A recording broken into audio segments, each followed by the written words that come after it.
ஒரு மினிஸ்டரும் நேர்மையாக இருந்து ஒரு ஐஏஎஸ் அதிகாரியும் நேர்மையாக இருந்துட்டாங்கன்னு வச்சுக்கோங்களேன், அந்த துறையில் ஊழல் பண்ணுறது அவ்வளோ ஈஸி கிடையாது.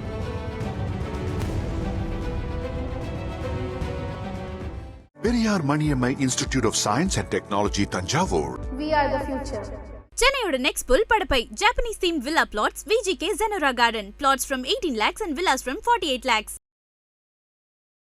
ஐபிசி தமிழ் நேயர்களுக்கு வணக்கம். இன்றைய சிறப்பு நேர்காணலில் நம்மோடு இணைந்திருக்கிறார் அரப்போர் ஜெயராமன் அவர். வணக்கம்.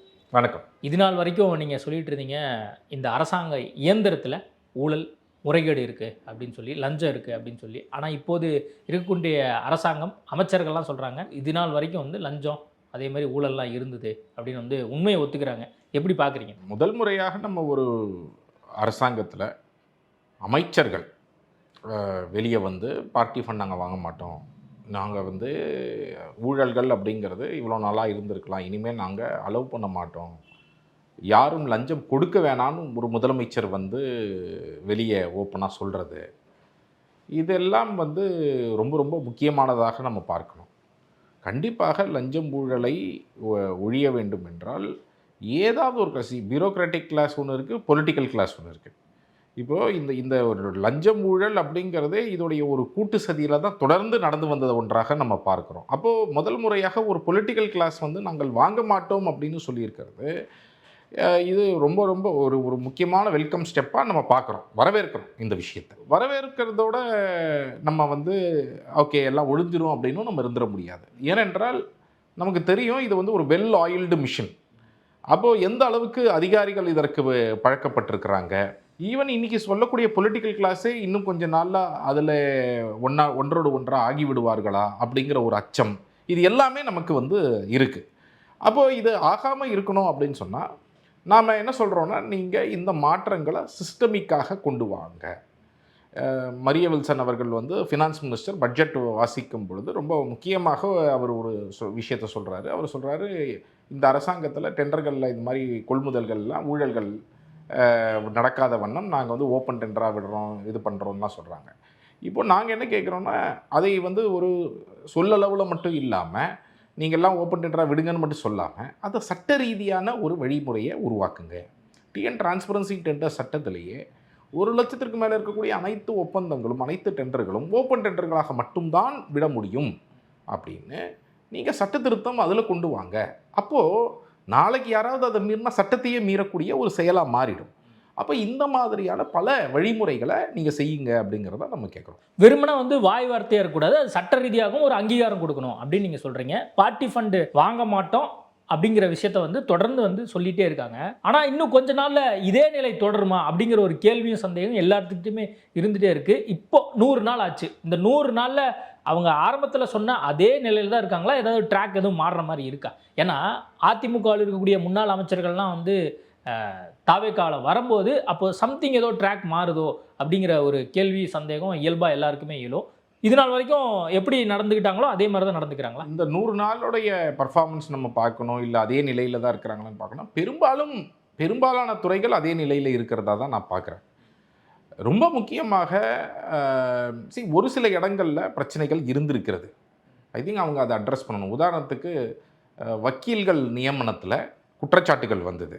அது குற்றச்சாட்டுகள் மட்டும் இல்லை, நான் கூட அந்தந்த பகுதிகளுக்கு போகும் பொழுது கேட்கும் பொழுது ஆமாங்க காசு வாங்கிட்டு தான் வக்கீல் அப்பாயிண்ட் பண்ணாங்க அப்படிங்கிற குற்றச்சாட்டுகள் அங்கெங்கேருந்து சொல்கிறாங்க. அது வந்து நீங்களும் கேள்விப்பட்டிருக்கீங்க, நானும் வந்து கேள்விப்படுறேன்.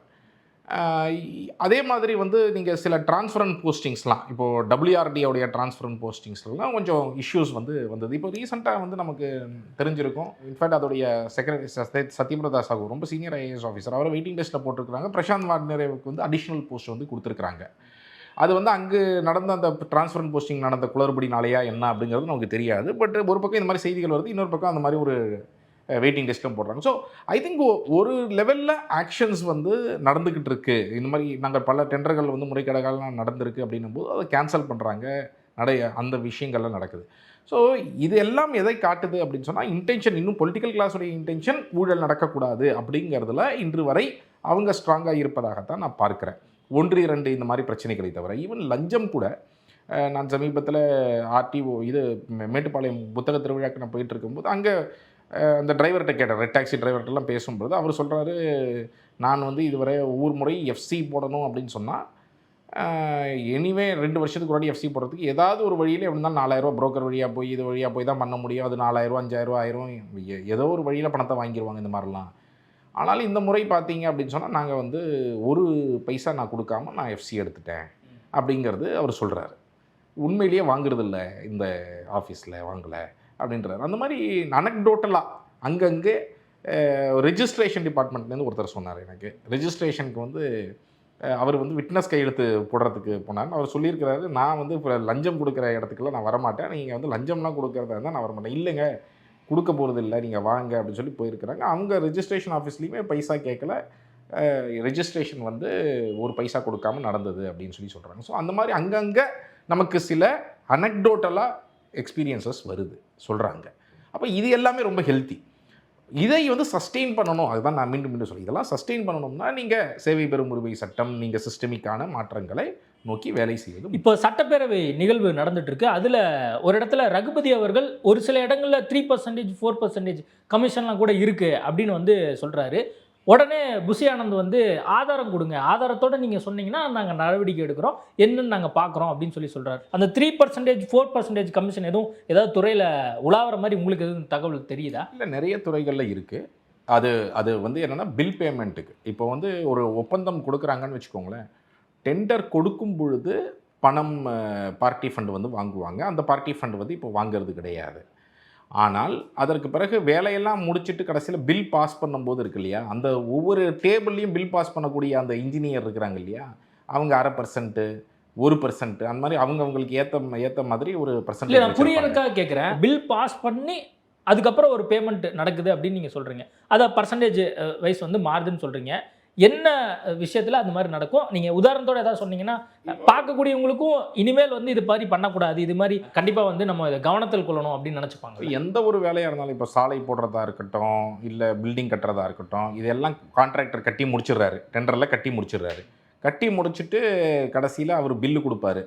இன்ஜினியர்கிட்ட போய் பில்லு கொடுத்து அந்த இன்ஜினியர் அதை பாஸ் பண்ணணும். அப்புறம் ஃபினான்ஸ் அக்கௌண்ட்ஸ் டிபார்ட்மெண்ட்டில் போய் அவங்க அதை பாஸ் பண்ணி அந்த செக் பேமெண்ட் வந்து அவருக்கு ஆன்லைனில் கொடுக்கணும். இப்போ இதில் இந்த ப்ராசஸ் இருக்குது பார்த்தீங்களா, இந்த ப்ராசஸ் வந்து இன்னும் முழுமையாக டிஜிட்டைஸ் செய்து ஆன்லைன் வழிகளில் கொண்டு வரப்படலை. அதனால் என்ன ஆகுதுன்னா, நடைமுறை அப்படிங்கிறது ரொம்ப மேனுவலாக தான் இருக்குது. அப்போ யாரெல்லாம் இன்ஜினியர்கள் அதிகாரிகள் கரெக்டாக இருக்கிறாங்களோ அவங்க எல்லாரும் அந்த ஃபைலை வந்து ஹோல்டு பண்ணி வைப்பாங்க, தாமதப்படுத்துவாங்க. அந்த 0.5% 1% கொடுத்தா தான் அடுத்த லெவலுக்கு மூவ் ஆகும். ஸோ இது வந்து நிறைய இடங்களில் நடக்கக்கூடிய ஒன்றாகத்தான் நான் பார்க்குறேன்.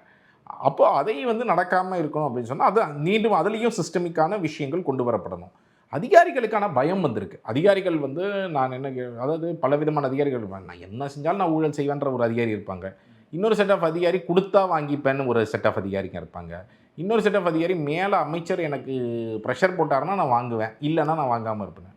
அதையும் தாண்டி ஒரு ஸ்மால் பர்சன்டேஜ் தான் நான் நேர்மையாக இருப்பேன், யார் கொடுத்தாலும் வாங்க மாட்டேன், அமைச்சரே சொன்னாலும் நான் வாங்க மாட்டேன் அப்படின்னு இருக்கக்கூடியவங்க ஒரு ஸ்மால். அமைச்சர் வாங்க வேண்டாம்னு சொல்லியிருக்காரு, ஆனால் நான் வாங்குவேன் அப்படிங்கிற சில அதிகாரிகள் தான் மெஜாரிட்டி பர்சன்டேஜ். அவங்கள வந்து கண்காணிக்க முடியாதா? அவங்கள எதுவும் நம்ம தண்டிக்க முடியாதா? அல்லது அதை வந்து இங்க இருக்கக்கூடிய அரசாங்கத்தினால கண்ட்ரோல் பண்ண முடியாதா?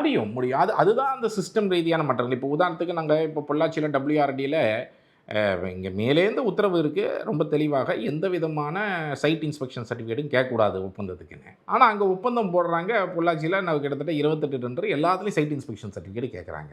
நேரில் போய் இன்ஜினியர்கிட்ட போய் ஒரு சர்டிஃபிகேட் வாங்கினாதான் அதை ஆன்லைனில் அப்லோட் பண்ணால் தான் அவங்க பங்கெடுக்க முடியும். அப்போ இது எதுக்காக வைக்கிறாங்க இந்த சைட் இன்ஸ்பெக்ஷன் சர்டிஃபிகேட்? ஒன்றும் இல்லை, 5 லட்ச ரூபா வேலைக்கு 8 லட்ச ரூபா வேலைக்கெல்லாம் எதுக்கு வைக்கிறீங்க? அப்போ அது மாதிரி வச்சிங்கன்னா என்ன ஆகும் அப்படின்னு சொன்னால் அந்த இன்ஜினியர் என்ன சொல்லுவார், உனக்கெல்லாம் கிடையாதுப்பா, நான் 2 பேரை முடிவு பண்ணியிருக்கேன், அவங்களுக்கு தான் நான் தருவேன் அப்படின்னுவார். அப்போ இந்த மாதிரி ஃபிசிக்கல் பாயிண்ட் ஆஃப் கான்டாக்ட் எல்லாம் பண்ணக்கூடாதுங்கிறது தான் சொல்கிறோம். அப்போ இதெல்லாம் இன்றைக்கி ஒவ்வொரு டிபார்ட்மெண்ட்லேயும் எழுத்துப்பூர்வமாக அவங்க சர்க்குலர் மாதிரி அனுப்புகிறாங்க, அந்த மாதிரி செய்கிறாங்க. நாங்கள் என்ன சொல்கிறோம்னா, இது எல்லாத்தையும் சட்ட ரீதியாக கொண்டு வாங்க. அப்போ தான் நாளைக்கு வந்து அந்த அந்த நபர்கள் மீது நீங்கள் வந்து இந்த துறை ரீதியான நடவடிக்கை எடுத்து ஒரு 4 பேர் டிஸ்மிஸ் ஆகிறத பார்த்தாங்கன்னா தான் மற்றவர்களுக்கு பயம் வரும். நாளைக்கு நம்ம செஞ்சோன்னா நம்மளை தூக்கி அடிச்சிருவாங்க. வெறும் அதுவும் சஸ்பென்ஷன் மட்டும் வேலைக்காகாது. இன்றைக்கி டிபார்ட்மெண்டல் என்கொயரி, நீங்கள் டிபார்ட்மெண்டல் என்கொயரியிலலாங்க நீங்கள் பெரிய அளவில் வித் ரீசனபிள் சஸ்பிஷனோட அந்த தவறுகளை செய்திருக்கிறார்கள்ங்கிறதுக்கான ஆதாரங்கள் இருந்தால் போதுமானது.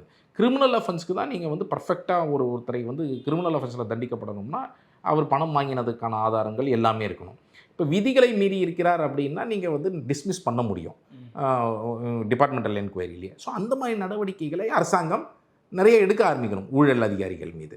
அப்படி எடுக்க ஆரம்பிச்சாங்கன்னா மற்ற அதிகாரிகளுக்கு நம்ம இதுவரைக்கும் எதுவும் எடுத்திருக்காங்க. சஸ்பென்ஷன் நடவடிக்கைகள் எடுத்திருக்கிறாங்க.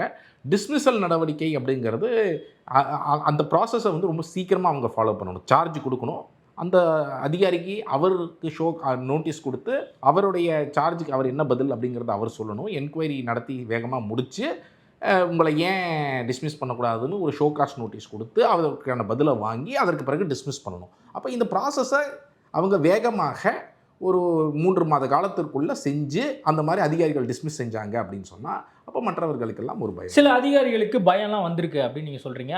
ஆல்ரெடி அதிமுக ஆட்சியோ அல்லது திமுக ஆட்சியிலையோ சில ஐஏஎஸ் ஐபிஎஸ் அதிகாரிகள் அல்லது துறை சார்ந்திருக்கக்கூடிய செயலாளர்கள்லாம் சில தவறுகள் பண்ணியிருக்காங்கன்னு சொல்லி நீங்கள் நிறைய இடத்துல பேசியிருக்கீங்க. இப்போ வந்து சில அதிகாரிகளை மாட்டிட்டும் வந்துட்டு இருக்காங்க. இவங்க மேலே நடவடிக்கை எடுக்காமல் இருக்காங்க, அல்லது வந்து இவங்களை டிரான்ஸ்ஃபர் பண்ணாமல் இருக்காங்க, அல்லது இவங்க மீது ஏதோ கரிசனம் காட்டுறாங்க அப்படிங்கிற மாதிரி இது உங்களுக்கு இருக்கா? அந்த மாதிரி நமக்கு வந்து நிறைய அதிகாரிகள் இப்போ இந்த அரசாங்கத்தில் இருக்கக்கூடிய ரொம்ப முக்கியமான ப்ராப்ளம் என்னென்னா, ஐஏஎஸ் அதிகாரிகள் இவ்வளோ தான் இருக்கிறாங்க. இப்போ இவங்களை வச்சு தான் வேலை வாங்கணும். அப்போ இவங்களை எங்கே போடுறது அப்படின்னு அதில் தான் நாங்கள் என்ன சொல்கிறோன்னா, இந்த மாதிரி ஊழல் கரைப்படைந்த அதிகாரிகள் எல்லாம் நீங்கள் வந்து டம்மி போஸ்ட்டில் போட்டுட்டு ஈவன் ஜூனியர் ஐஏஎஸ் அதிகாரிகளை சீனியர் போஸ்ட்டில் போடுங்க.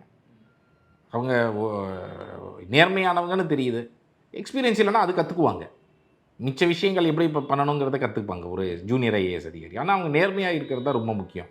நீங்கள் வந்து சீனியர் ஐஏஎஸ் உட்காந்துருக்கக்கூடிய பதவி கூட இன்றைக்கி WRD பிரசாந்த் வாட்னரே வந்து ஜூனியர் தான், சத்யபிரதா சாஹூ பயங்கர சீனியர். ஆனால் அவரை வெயிட்டிங் லிஸ்ட்டில் கொண்டு போய் போட்டுட்டு இவங்க வந்து அடிஷ்னலாக பிரசாந்த் வாட்னருக்கு கொடுத்தீங்களா, அந்த மாதிரி நீங்கள் வந்து ஜூனியர் பர்சனை கொடுங்க, தப்பு கிடையாது. அந்த மாதிரி கொடுக்கும் பொழுது தான் மற்ற ஐஏஎஸ் அதிகாரிகள், ஊழல் செய்யக்கூடிய ஐஏஎஸ் அதிகாரிகளும் அவங்க நேர்மையாக இருக்கணும் அப்படிங்கிற ஒரு வழிக்கு வரத்துக்கான வாய்ப்பு இருக்கும், ஒழுங்காக நடந்துக்கிறதுக்கான வாய்ப்புகள் இருக்கும். இன்றைக்கி வந்து அந்த ஐஏஎஸ் அதிகாரிகள் மேலே எஃப்ஐஆர் போடுவதுங்கிறது மிகப்பெரிய சிக்கலாக. நீங்கள் மைனிங்கில் அவ்வளோ தெளிவாக ஆதாரங்கள் கொடுத்துருக்குறோம். நாம் கொடுத்த ஆதாரம் என்பது திருநெல்வேலி மைனிங்கில் தப்பு நடந்திருக்குங்கிறது டிபார்ட்மெண்ட்லேயே ப்ரூவ் ஆயிடுச்சு, எல்லாம் ஆயிடுச்சு.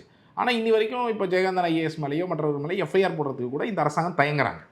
ஸோ அந்த ஐஏஎஸ் லாபிங்கிறது ஸ்டில் அந்த ஒரு ஸ்ட்ராங்காக அந்த சிஸ்டம் வந்து ரொம்ப கிரிப்பாக இருக்குது. இப்போ தான் முதல் முறையாக நம்ம விசாகன் ஐஏஎஸ் மேலே ஒரு எஃப்ஐஆர் பார்த்துருக்குறோம். பட் மற்ற இது மாதிரி ஊழல் செய்யக்கூடிய அதிகாரிகள் மேலாம் வரணும். ஒரு மினிஸ்டரும் நேர்மையாக இருந்து ஒரு ஐஏஎஸ் அதிகாரியும் நேர்மையாக இருந்துட்டாங்கன்னு வச்சுக்கோங்களேன், அந்த துறையில் ஊழல் பண்ணுறது அவ்வளோ ஈஸி கிடையாது. ஸோ இந்த அளவுக்கு அவர்கள் கொண்டு வர வேண்டியது ரொம்ப ரொம்ப முக்கியமானது ஒவ்வொரு துறையிலையும். இல்லைன்னா ஐஏஎஸ் அதிகாரிகள் வந்து அடிச்சு நோத்துவாங்க, இல்லை சீனியர் அதிகாரிகள். இன்னும் நிறைய துறைகளில் இந்த அரசாங்கத்தை சில பேர் நம்ம தனிப்பட்ட முறையில் பேசும்போது என்ன சொல்கிறாங்கன்னா, அதிகாரிகள் தான் இந்த ஆட்சியே வந்து இயக்கிட்டு இருக்காங்க. சில லாபிஸ், சில விஷயங்கள்லாம் வந்து என்னதான் முதலமைச்சர் சொன்னாலும் இவங்க சொல்கிறதாங்க நடக்கும் அப்படிங்கிற மாதிரிலாம் இருக்குது, அப்படிங்கிற மாதிரிலாம் ஆஃப் த ரெக்கார்டாக பேசும்போது சொல்கிறாங்க. அப்படி தான் இருக்கா? சரி, அமைச்சர்களுக்கு போதுமான அளவு விஷயம் தெரியாத போது அதிகாரிகள் தான் அங்கே லீடு எடுப்பாங்க. ஸோ அமைச்சர்கள் வந்து எவ்வளவு வேகமாக கற்றுக்குறாங்க அப்படிங்கிறத, இப்போ தான் இவங்களாம் புதுசாக முதல் முறை எம்எல்ஏ ஆகிருக்கிறாங்க. ஸோ முதல் ஒரு சில மாதங்கள் வந்து அவர்கள் அதிகாரிகள் சொல்வதை வந்து கேட்பாங்க, ஏன்னா அதிகாரிகள் அவங்களுக்கு எக்ஸ்பீரியன்ஸ் இருக்குது அப்படிங்கிறது.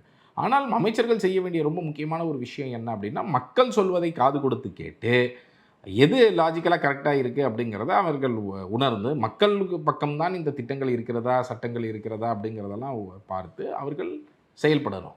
அப்போ அதற்கான லேர்னிங் டைம் அப்படிங்கிறது ஒரு 2 மாதம் 3 மாதத்துக்குள்ளே அவங்க குயிக்காக கற்றுக்கிட்டு அவங்க அந்த லீட் ரோலை எடுப்பது ரொம்ப ரொம்ப முக்கியமானது. நீங்கள் தொடர்ந்து ஆன்லைன் டெண்டர் குறித்து வந்து தொடர்ந்து பேசிகிட்டே இருக்கீங்க. ஆன்லைனுக்கும் காமர்ஸ் அந்த இதுக்கு இந்த அரசாங்கம் எவ்வளோ முக்கியத்துவம் கொடுக்குறாங்க? உண்மையுமே கொடுக்குறாங்களா, இல்லை அப்பப்போ வந்து ஒரு டெண்டரை வந்து நாங்கள் ரத்து பண்ணியிருக்கோம், நீங்கள் சொல்லக்கூடிய டெண்டரை ரத்து பண்ணியிருக்கிறதா இருக்கட்டும், அல்லது நீங்கள் குற்றச்சாட்டு பண்ணியிருக்கக்கூடிய டெண்டர்களை ரத்து பண்ணிவிட்டு பார்த்தியா நாங்கள் நியாயமாக நடவடிக்கை எடுத்துட்டோம் அப்படின்னு இந்த அரசாங்கம் காட்டுதா, இல்லை உண்மையானவே ஒரு அக்கறையோட நம்ம வந்து இப்போ இருக்கக்கூடிய கால சூழலுக்கு ஏற்ற மாதிரி எல்லாமே ஆன்லைனில் எல்லாமே நம்ம அப்ளை பண்ணுற விஷயமா இருக்கட்டும், டிரான்ஸ்பரண்டாக நடக்கணுங்கிறதுக்காக அந்த முயற்சியில் ஈடுபடுற மாதிரி அந்த அக்கறை இருப்பதாக பார்க்குற அந்த அக்கறையை டிஸ்பிளே பண்ணுறாங்க. ஆனால் வந்து இன்னும் சிஸ்டமிக்கான தீர்வுகள் நடைமுறைக்கு வரல. உதாரணத்துக்கு மைனிங்லேயே நாங்கள் என்ன கேட்குறோன்னா, அந்த பாஸ் முறைகள்லாம் நீங்கள் இணையதளத்தில் வேலிடேஷன் பண்ணுற மாதிரி ப்ராப்பராக கொண்டு வாங்கன்னு சொல்கிறோம். அதை ஆனால் கொண்டு வரதுல சிக்கல் இன்னி வரைக்கும் கொண்டு வந்ததாக தெரியல. ஸோ ட்ரோன் முறையில் இப்போ உதாரணத்துக்கு நீங்கள் மைனிங்கில் ட்ரோன் முறையில் அடக்க போகிறோன்னு சொல்கிறீங்க. ஏன் இந்த டேட்டாலாம் ஆன்லைனில் போட மாட்டீங்க? ஏன் டிரான்ஸ்பரண்ட்டாக இருக்க மாட்டீங்க? ஏன் வெளிப்படையாக நீங்கள் போட்டிங்கன்னா, இப்போது ஒரு ஊரில் இருக்கிறாங்க, என் ஊரில் ஒரு குவாரி இருக்குன்னா அந்த குவாரி எவ்வளவு ஆழத்துக்கு இருக்கணும், அகலத்துக்கு இருக்கணும் அப்படிங்கிறது அங்கே இருக்கக்கூடிய ஆட்களுக்கு தெரியணுமா இல்லையா? அப்போது அதை தாண்டி அவங்க தோன்றாங்க அப்படின்னா அந்த மக்களுக்கு தானே முதல்ல தெரியும். அவங்க புகார் சொல்கிறதுக்கு ஒரு வழிமுறை இருக்கணும். இப்போ இதெல்லாம் எதுவுமே மைனிங் டிபார்ட்மெண்ட்டில் இல்லை. இப்போ இந்த மாதிரி வழிமுறைகள்லாம் நீங்கள் கொண்டு வரணுமே. அப்போ அதை நோக்கி வேலை செய்யணும். உங்களுடைய அதிகாரிகள் என்ன சொல்லுவாங்க, இல்லை எல்லாத்தையும் மறைச்சி வைக்கணும் அப்படின்னு சொல்லுவாங்க. ஆனால் மறைத்து வைப்பது இதற்கு தீர்வு கிடையாது. ஏன்னா நீங்கள் ஓப்பனாக வைக்கும்போது தான் ஒரு முறைகேடு சின்ன அளவில் நடக்கும்போதே உங்களுக்கு தெரிய வரும், அதை அங்கேயே சால்வ் பண்ண முடியும். ஆனால் நீங்கள் அதிகாரிகள் அதை மறைத்து வைப்பதற்கான ரொம்ப முக்கியமான நோக்கமே அந்த ஒரு லஞ்சம் வாங்குவதற்கும் ஊழல் செய்வதற்காகவும் தான். ஸோ இதை அரசாங்கம் புரிஞ்சுக்கிட்டாங்க அப்படின்னு சொன்னால் எதை நோக்கி வேலை செய்யும்? ஏன்னா ஊழலை ஒழிக்கணும்னா டிரான்ஸ்பரன்சி, அக்கௌண்டபிலிட்டி, டிஸ்கிரிஷன், ஒரு அதிகாரிக்கிட்ட இருக்கக்கூடிய தன்னிச்சையாக அவன் முடிவெடுக்கக்கூடிய அதிகாரம் இல்லாமல் இருக்கணும். இப்போ டெண்டர்லலாம் அவர் போய் சைட் இன்ஸ்பெக்ஷன் சர்டிஃபிகேட் கொடுக்கணுன்ற மாதிரிலாம் வரக்கூடாது. அப்புறம் மோனோபொலி, எங்கெல்லாம் மோனோபொலி இருக்கோ, இப்போ ரேஷன் துறையெல்லாம் கிறிஸ்டி போன்றவர்கள் எப்படி மிகப்பெரிய அளவில் ஊழல் செய்தார்கள்னு பார்த்தோம். ஆனால் இனி வரைக்கும் அடுத்த டெண்டர் நீங்கள் போட்டிங்க அப்படின்னு சொன்னால் எல்லா மாவட்டங்களில் இருக்கிற டிஸ்ட்ரிக்டில் லாரி ஓட்டக்கூடியவர்கள் பங்கெடுக்கிற மாதிரி இருக்கணும். திரும்ப நாங்கள் டெண்டர் ஒழுங்காக தான் போட்டோம், ஆனால் கிறிஸ்டி தான் எல்லா இடத்துலையும் எடுத்துருக்கோம். கிறிஸ்டி ஆல்ரெடி அங்கே மாவட்டத்துக்கு மாவட்டம் நாங்கள் தான் எடுக்க போகிறோம்னு இப்போ ஸ்ப்ரெட் பண்ணிகிட்டு இருக்கிறாங்க, சொல்லிகிட்டு இருக்கிறாங்க அடுத்த டெண்டர் வந்தால். ஸோ இதெல்லாம் நீங்கள் புரிஞ்சுக்கணும். எப்படி மொனோபொலியை நீங்கள் ஒழிப்பது, காம்படிஷன் கொண்டு வர. காம்படிஷன் இப்போ நிறைய நாங்கள் ஓப்பன் அப் பண்ணிட்டோம் அப்படின்னு தான் அமைச்சர்கள்லாம் சொல்கிறாங்க. சரி, அதெல்லாம் மாநகராட்சியில் நிஜமாகவே பண்ணியிருக்கிறாங்க. மாநகராட்சியில் நம்ம ஒரு ஃபுட்பாத் டெண்டரில் கேன்சல் பண்ணாங்க 224 கோடி ரூபாய்க்கு. அதற்கு பிறகு நிறைய சிறிய டெண்டர்கள்லாம் இப்போ பலர் போட்டு -15% -20%லாம் இப்போ விழுந்துட்டுருக்கு அப்படிங்கிறதெல்லாம் பார்க்குறோம். அதில் தான் நாங்கள் என்ன கேட்குறோம், நீங்கள் எஸ்டிமேட்டை ரிவைஸ் பண்ணுங்கள். பார்ட்டி ஃபண்ட் 20% வாங்குறதுக்காகத்தானே அவங்க எஸ்டிமேட்டையே பூஸ்ட் பண்ணி வச்சுருக்கிறாங்க. நீங்கள் எஸ்டிமேட்டை இப்போ குறைக்கணும் இப்போ இதெல்லாம் வச்சு. அப்போ தான் அந்த 20% சேவிங் இருக்கும். நீங்கள் ஒரு வருஷத்துக்கு 3 லட்சம் கோடி ரூபா நீங்கள் ப்ரொக்யூர்மெண்ட்டில் செலவு பண்ணுறீங்கன்னா, பொதுத்துறை நிறுவனங்கள் எல்லாம் சேர்த்து அதில் 20%ங்கிறது 60,000 கோடி ரூபா. இன்றைக்கி ப்ரெசென்ட் பண்ணும்போது சித்திக் அவர்கள் ப்ரெசென்ட் பண்ணும்போது என்ன சொன்னார், ஃபினான்ஸ் செக்ரட்டரி, கிட்டத்தட்ட 78,000 கோடி டெஃபிசிட்னார், ரெவன்யூ டெஃபிசிட்னார். நீங்கள் அதில் 60,000 கோடி இந்த ப்ரொக்யூர்மெண்ட் இதிலேயே சரி கட்ட முடியும், லீக்கேஜஸ் அரெஸ்ட் பண்ணாலே. அப்போ இந்த மாதிரியான வழிமுறைகளை நோக்கி அரசு வேலை செய்யணும். ஏவாவேலு மீது நீங்கள் ஆல்ரெடி ஒரு குற்றச்சாட்டு வச்சுருந்தீங்க, ரோடே போடாமல் ரோடு போட்ட மாதிரி இவங்க காமிச்சிட்டாங்கன்னு சொல்லி. இப்போ அடுத்து புதுசாக ஒன்று ரிலீஸ் பண்ணியிருக்கீங்க, மண் திருட்டு அப்படின்னு சொல்லி. என்ன தான் நடக்க போகுது அடுத்து? இந்த மாதிரியான ஒரு மண் திருட்டை ரொம்ப மோசமான ஒரு மண் திருட்டு அப்படின்னு நான் சொல்லுவேன். ஏன்னா திருவண்ணாமலையில் மலப்பம்பாடின்னு ஒரு ஏரி இருக்குது. அந்த ஏரிக்கு பக்கத்தில் இருக்கக்கூடிய நிலம் கிட்டத்தட்ட 124 கோடி ரூபாய் மதிப்புள்ள ஒரு நிலத்தை ஏவாவேலுடைய மகன் வாங்குகிறார் 2024. 124 ஏக்கர் நிலம் 46 கோடி ரூபாய்க்கு வாங்குறாரு. யார்கிட்டேருந்து வாங்குறாருன்னா ஒரு ஹைவேஸ் கான்ட்ராக்டர்கிட்டேருந்து வாங்குறாரு. ஏவாவேலு ஒரு ஹைவேஸ் மினிஸ்டர் இல்லையா? பாண்டித்துறைன்னு 2022 ஒரு மிகப்பெரிய ரெய்டு, இன்கம் டேக்ஸ் ரெய்டெலாம் நடத்தி அன்அக்கௌண்டட் இன்கம்லாம் வச்சுருக்கிறாங்க, பணம்லாம் வச்சுருக்கிறாங்கன்னு சொல்லி, கோடிக்கணக்கில் வச்சுருக்கிறாங்கன்னு சொல்லி பிடித்த ஒரு நிறுவனம். அவங்க ரிஷி என்டர்பிரைசஸ் கிட்டேருந்து வாங்குறாங்க. ஆனால் அவர்கள் வைத்திருக்கிற இன்னொரு நிறுவனம் ஹாரிவே லைன்ஸ் ப்ரைவேட் லிமிடெட் தான் ஹைவேஸ்லலாம் கான்ட்ராக்ட் பண்ணுறவங்க. இப்போது ரிஷி என்டர்பிரைசஸ் அவங்க மனைவி பேரில், இந்த பாண்டித்துறை கான்ட்ராக்டருடைய மனைவி பேரில் இருக்கக்கூடிய ரிஷி என்டர்பிரைசஸ்கிட்டேருந்து இந்த லேண்டை இவங்க 46 கோடி ரூபாய்க்கு வாங்கினதான் கணக்கு காமிக்கிறாங்க. 46 கோடி கைட்லைன் வேல்யூவாக இருக்கலாம். இப்போ நாங்கள் போய் பேசும்போது மக்கள் சொல்கிறாங்க, இங்கே சென்ட்டே 1 லட்சத்துலேருந்து 2 லட்சம் போகுது, 1.5 லட்சத்துலேருந்து 2 லட்சம் போகுது. இவன் 1.5 லட்சம் நீங்கள் வச்சிங்கன்னா கூட 124 ஏக்கர்னா 200 கோடி ரூபா அந்த லேண்டுடைய மதிப்பு இருக்கும். ஸோ வாங்கினதானா 46 கோடின்னு தான் கணக்கு அங்கே காண்பிக்கப்பட்டுள்ளது. ஸோ உண்மையிலேயே எவ்வளோ ஒரு வாங்கியிருக்கான்னு தெரியுது. இன்னும் இதை வாங்கிட்டு என்ன பண்ணுறாங்கன்னா, டிசம்பர் 2025 வட தமிழ்நாடுடைய ரீஜனல் கான்ஃபரன்ஸ், திமுகவுடைய இளைஞர் அணி கான்ஃபரன்ஸ் உங்களுக்கு ஞாபகம் இருக்குன்னு நினைக்கிறேன். ஸ்டாலின்லேருந்து உதயநிதி ஸ்டாலின்லேருந்து எல்லாரும் போய் அங்கே அட்டன் பண்ணுறாங்க. அதற்கு ஏவாவேலு அது அந்த கலைஞர் திடல்னு அது அவருடைய மகனுடைய அந்த லேண்டுக்கு பேரை வச்சு அந்த லேண்டுக்கு முதலமைச்சர் வராரு, துணை முதலமைச்சர் வராருன்னு சொல்லி இல்லாத ஆட்டம். பக்கத்தில் அந்த ஏரியிலேருந்து டே அண்ட் நைட்டு லாரியில் மண்ணை கடத்தி அவருடைய இல்லை லேண்ட் நீங்கள் கடத்தின்னு சொல்கிறீங்க, அவர் ஹைவே மினிஸ்டராக இருக்காரு, அப்போ முறையாக அனுமதி பெற்றுல வந்து இந்த மாதிரி பெற பண்ணியிருப்பாங்க. முடியாது. சட்டம் என்ன சொல்லுதுன்னா, நீங்கள் ஒரு ஏரியில் டாப் 1 மீட்டர் வரைக்கும் தான் அந்த கிளே சில்ட் லேயர், அதை மட்டும்தான் எடுப்பதற்கு அனுமதியை கொடுக்க முடியும். அதுவும் எதற்காகனா விவசாய பர்பஸ்க்காக, அல்லது வந்து பாட்ரி, அந்த பானையெல்லாம் செய்வாங்க இல்லையா, கிளே, அந்த அதற்கான பர்பஸ்க்காக, இல்லை டொமஸ்டிக் வீடுகள் சம்மந்தப்பட்ட பர்பஸ்க்காக. இந்த 3 பர்பஸ்க்காக டாப் 1 மீட்டர் அளவுக்கு கொடுக்க முடியும் மாவட்ட அளவில். அப்படி இல்லை அதை வந்து விற்கிறதுக்கு, அந்த 1 மீட்டர் அளவில் விற்கிறதுக்கு, மைனிங் பண்ணுறதுக்கு கொடுக்கணும் அப்படின்னு சொன்னால் நீங்கள் மற்ற பர்பஸ்க்காக என்விரான்மெண்டல் கிளியரன்ஸ்லாம் வாங்கிட்டு வரணும். புரியுதுங்களா? சியாலாம் போய் எக்ஸ்ட்ராவாக வந்து அவங்க எடுத்துருந்தாங்கன்னா இல்லை, அந்த 1 மீட்டர் வரைக்கும் சொல்கிறாங்க. அதுக்கே வாங்கணும் நீங்கள் மற்ற ப்ரைவேட் பர்பஸ்க்காக. ஆனால் 1 மீட்டருக்கு மேலே என்ன வேணால் ஆகட்டும், சட்டம் என்ன சொல்ல, 1 மீட்டருக்கு மேலே நீங்கள் எடுக்கவே முடியாது. ஒரு ஏரியிலேருந்து 1 மீட்டருக்கு மேலே நீங்கள் எடுக்க முடியாது. ஸோ 1 மீட்டர் வரைக்கும் எடுக்கிறதுக்கு தான் அலௌடு. ஸோ 1 மீட்டருக்கு மேலே நான் உங்களுக்கு ஃபோட்டோ காமிச்சிருக்கிறேன், நான் நிற்கிறதோட 2.5 மடங்கு ஹைட்டில் எடுத்துருக்குறாங்க. அப்படின்னா என்ன, கிட்டத்தட்ட 15 அடி, 20 அடி, 22 அடி, மீட்டர் கணக்கில் சொல்லணும்னா 5 மீட்டர். நீங்கள் இங்கேருந்து கிளம்பி போய் அங்கே அந்த அளவீடெல்லாம் பண்ணியிருக்கீங்க. ஆனால் அந்த ஊர் மக்கள்லாம் பெருசாக எதுவும் போராட்டம் பண்ண மாதிரி தெரில, புகார் கொடுத்த மாதிரி தெரில, எதுவும் செய்தி ஆகலை. அப்போ வெறுமனை வந்து நீங்கள் எதுவும் ஒரு காரணத்துக்காக வந்து இந்த வழக்கில் நம்ம வந்து சரியாக போட்டு இவங்களை எதுவும் உள்ள தள்ள போல இருக்கு, அதனால நம்ம அடுத்த வழக்கில் நம்ம இவர் அப்படியே உள்ள தரணும் அப்படிங்கிறதுக்காக நீங்கள் எதுவும் திட்டம் போட்டிங்களா? நாங்கள் ஒரு புகாரில் வேலை செய்யணும்னா கிட்டத்தட்ட 5-6 மாதம் ஆகும். அதனால இந்த ஒரு வழக்கு நடக்குதுன்னா அதுக்கு இதுக்கு சம்மந்தமே கிடையாது. இது வந்து அங்கே உழவர் உரிமை இயக்கம் அப்படின்னு சொல்லிட்டு அருள் ஆறுமுகம் மற்றவர்கள் எல்லாம் அந்த கிராமத்தில் இருக்கக்கூடிய மக்கள் ஃபஸ்ட்டு அவங்க தான் புகார் கொடுக்குறாங்க. அவங்க என்ன சொல்கிறாங்கன்னா, இந்த மாதிரி மண் கண்ணாமண்ணான்னு எடுக்கிறாங்கன்னு சொல்லிட்டு அந்த மக்கள்லாம் சேர்ந்து அந்த நவம்பர் மாதம் அந்த மண் எடுக்கும் பொழுதே போய் கரையில் போய் போராட்டம் செய்வதற்காக மக்கள் போகிறாங்க. போனோட போலீஸை வைத்து அந்த மக்களை எல்லாம் கைது பண்ணி டீடெயின் பண்ணி உள்ளே வைத்து விட்டு ஈவினிங் விடுறாங்க. நியூஸை கூட வெளியில் வர விடாமல் பார்த்துக்கிறாங்க பெரிய அளவில். 2வது என்ன பண்ணுறாங்கன்னா, அதற்கு பிறகு இந்த உழவர் உரிமை இயக்கத்துலேருந்து தாசில்தாருக்கு, கிராம நிர்வாக அலுவலருக்கு, கலெக்டருக்கு, கார்ப்பரேஷன் கமிஷனருக்கு, ஏன்னா இந்த லேண்ட் வந்து கார்ப்பரேஷன் லிமிட்டில் வருது. திருவண்ணாமலை நீங்கள் ஏதோ கிராமத்தில் தூரத்தில் இருக்கிறது அப்படி இல்லை, கார்ப்பரேஷன் லிமிட்டில் வரக்கூடிய ஒரு கிராமம். இப்போ தான் கிராமத்துலேருந்து கார்ப்பரேஷன் லிமிட் கொண்டு வந்துட்டு இருக்கிறாங்க. கார்ப்பரேஷன் கமிஷனருக்கு, ஏடி மைன்ஸுக்கு, இன்ஸ்பெக்டருக்கு, போலீஸ்க்கு, இவங்க எல்லாருக்கும் புகார் கொடுத்துருக்குறாங்க. எல்லாருக்கும் புகார் கொடுத்தா நடவடிக்கை எடுக்க மாட்டேங்கிறாங்க. அப்போ கலெக்டர் தர்பகராஜ் இருக்கிறார், ஐஏஎஸ் ஒரு நடவடிக்கை எடுக்கலை, தாசில்தார் இருக்கிறாரு மோகனராமன் சொல்லிட்டு, இவங்க எல்லோரும் இருக்கிறாங்க. ஆனால் ஏன் நடவடிக்கை எடுக்கலைன்னா ஏவாவேலுடைய ப்ரெஷர் அவ்வளவு அவங்க மேலே. ஏன்னா அவருடைய லேண்டுக்கே எடுத்துகிட்டு போகிறாரு. நல்லா உடச்சி அந்த சவரை உடச்சி நேராக ஏரிக்கு அடுத்த லேண்டு அழகாக போட்டு எடுத்துகிட்டு போகிறாங்க. சில மீடியா ரிப்போர்ட்டும் பண்ணாங்க அந்த நேரத்தில். இன்ஃபேக்ட் அன்றைக்கி கான்ஃபரன்ஸ் நடந்த அன்றைக்கி இந்த உழவர் உரிமை இயக்கம் என்ன பண்ணுறாங்கன்னா, நாங்கள் போராட்டம் செய்ய போகிறோம், எப்படி நீங்கள் மண் திருட்டு இருக்கிறீங்க, நீங்கள் ஏவாவேலுவை இது பண்ணாமல் நீங்கள் வந்து இந்த மண் திருட்டு மேலே எந்த நடவடிக்கை எடுக்காமல் இருக்கிறீங்கன்னு சொல்லி நாங்கள் போராட்டம் செய்ய போகிறோன்னொன்னே நைட்டோட நைட்டாக போய் விவசாயிகள் வீடை பூந்து எல்லாரையும் விடிய காலையில், நான் சொல்கிறது ஒரு 2 மணி 3 மணி 4 மணிக்கு எல்லாரையும் கைது பண்ணி ரிமாண்ட் பண்ணிட்டாங்க. என்ன விதமாக போய் வழக்கு போட்டாங்க, ஏதோ போலூரில் முன்னாடி நாள் வந்து அவங்க போலூரில் நின்றுக்கிட்டு இந்த விவசாயிகள்லாம் நின்றுக்கிட்டு 8 வழிச்சாலையை எதிர்த்து பேசினாங்க.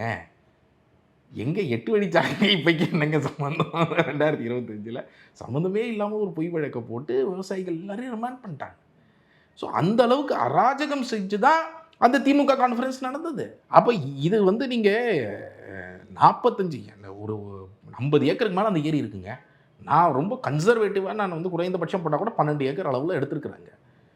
அதுலேயும் நான் அந்த டாப் 1 மீட்டரை எடுத்துறேன். ஏன்னா டாப் 1 மீட்டரை எடுத்து பண்டில் போட்டுருவாங்க. இதெல்லாம் வச்சு கணக்கு பண்ணால் கூட 45 லட்சம் கியூபிக் ஃபீட் எடுத்துருக்குறாங்க.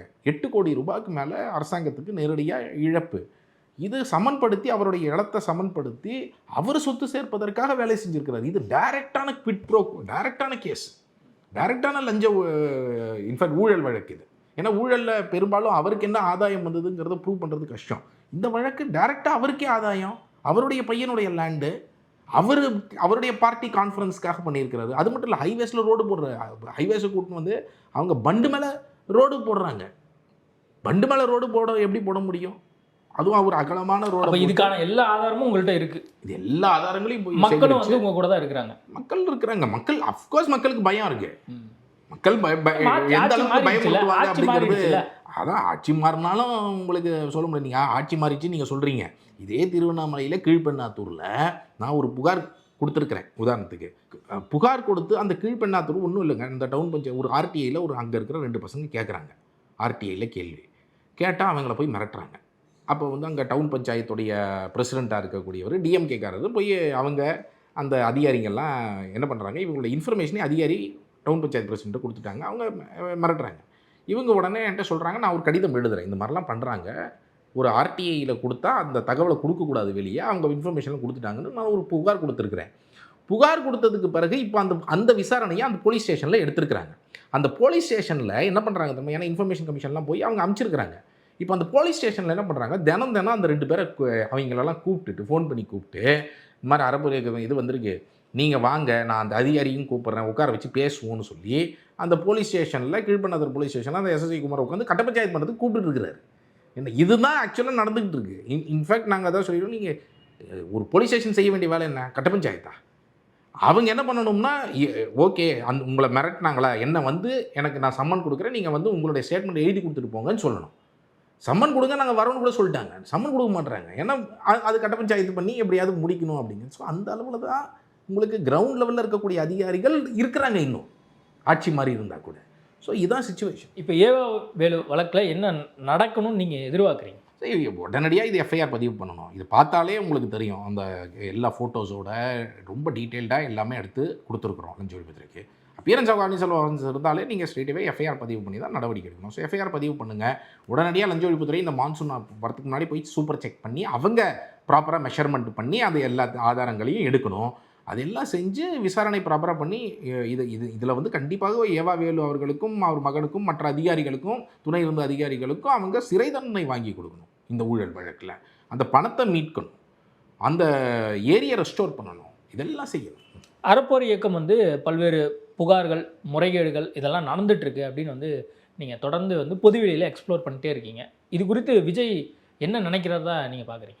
இப்போதைக்கு அவர் என்ன எக்ஸ்பிரஸ் பண்ணியிருக்கிறாருன்னா, கரப்ஷனை ஒழிக்கணும் அப்படிங்கிறத எக்ஸ்பிரஸ் பண்ணுறாரு. ஸோ அதை நாங்கள் வெல்கம் பண்ணுறோம். பட் நம்ம தொடர்ந்து இப்போ கூட நாங்கள் இந்த ஒவ்வொரு விஷயங்களையும் நம்ம எழுதிட்டு தான் இருக்கிறோம் அரசாங்கத்துக்கு. சிஎம்க்கு நீங்கள் என்ன லெட்டர் எழுதியிருக்கீங்க? இதுக்கு முன்னாடி நீங்கள் எடப்பாடி பழனிசாமிக்கு எழுதியிருக்கலாம், அல்லது மு.க. ஸ்டாலினுக்கு எழுதியிருக்கலாம், அல்லது ஜெயலலிதாவுக்கு எழுதியிருக்கலாம். முதலமைச்சருக்கு நீங்கள் இது வரைக்கும் லெட்டர் அனுப்பிச்சிருக்கீங்களா நேரடியாக? நாங்கள் அனுப்பிச்சிருக்கிறோம். ஸோ இதுக்கு முன்னாடி இந்த டெண்டர் விஷயங்களுக்கெல்லாம் அனுப்பிச்சிருக்கிறோம். அதை தவிர நாங்கள் வந்து இப்போ ஒரு அப்பாயின்மெண்ட்டும் கேட்டிருக்கிறோம். இப்போ அப்பாயின்மெண்ட் இன்னும் வரல. பட் அப்பாயின்மெண்ட் வந்ததுன்னா மேபி நாங்கள் என்ன ரெவென்யூ வைஸ், என்ன எக்ஸ்பெண்டிச்சர் வைஸ், டெண்டரில் என்னெல்லாம் மாற்றங்கள் தேவை, இது எல்லாமே நம்ம டாக்குமெண்ட் பண்ணி இப்போ அவருக்கு அனுப்புறதுக்கு வச்சுருக்கிறோம்.